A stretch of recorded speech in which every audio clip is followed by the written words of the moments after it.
গজারিয়া উপজেলায় ঢাকা-চট্টগ্রাম মহাসড়ক সংলগ্ন ভবেরচর বাস স্ট্যান্ড এলাকায় অবস্থিত হাসান রাবার ফ্যাক্টরির কর্মরত শ্রমিকরা ৮ দফা দাবিতে কর্মবিরতি আন্দোলন কর্মসূচি পালন করেছে। বিস্তারিত থাকছে গজারিয়া প্রতিনিধি মাসুদ আহমেদের প্রতিবেদনে। সোমবার সকাল ৯টায় শিল্প কারখানার প্রবেশ গেটে ৮ দফা দাবি বাস্তবায়নে কর্মবিরতি আন্দোলন শুরু করে।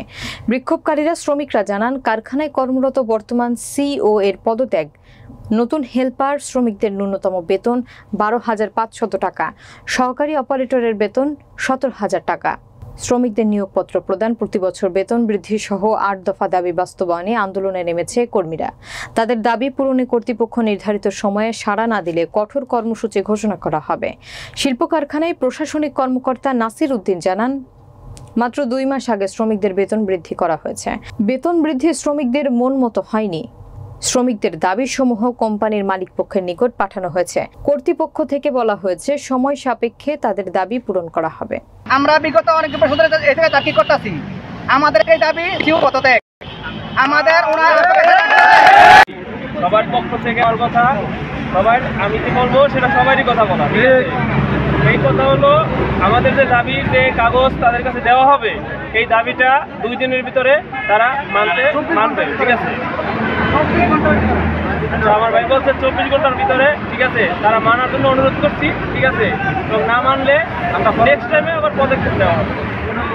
আমরা এই ইন্ডিয়ার জ্বালাতন আমরা সহ্য করতে পারতেছি না। আমরা চাই যে আমাদের কর্মস্থলে বাংলাদেশি যারা কর্মস্থান আছে তারা চালাক। আমরা ইন্ডিয়ান জ্বালাতন সহ্য করবো না। আমরা ইন্ডিয়ান মুক্ত আমাদের ফ্যাক্টরি চাই। Rahmanur Rahim, Hasan rubber industry private limited. দীর্ঘ 2019 সাল থেকে আমরা চাকরি করে আসছি। আজ পর্যন্ত আমাদের ফার্স্ট টাইম মালিক মহোদয় নিজে আমাদের বলছে যে আমরা সবাই একটা ফ্যামিলি, সবাই আমরা একটা পরিবার। তার পরবর্তীতে আরও বলছে যে এখানে আমাদের ইনভেস্টে যদি 5 টাকা লাভ হয়, আমরা 2 টাকা চালান রাখবো, 3 টাকা সবাই মিলে ফ্যামিলি পরিবার সবাই মিলেমিশে খাবো। এই কথাতে সে বলছে ফার্স্ট টাইমে আমাদের আনছে 2019 সালে। এখন পর্যন্ত এই কথা সে রাখে নাই। দীর্ঘ 5 বছর রানিং কোম্পানিতে আমরা জব করতে আছি। আমাদের বেতন একবার 10% বাড়াইছে, তারপরে আমাদের বেতন 1% বাড়াইছে। কেউ 150 টাকা, কেউ 200 টাকা, কেউ 250 টাকা সর্বোচ্চ।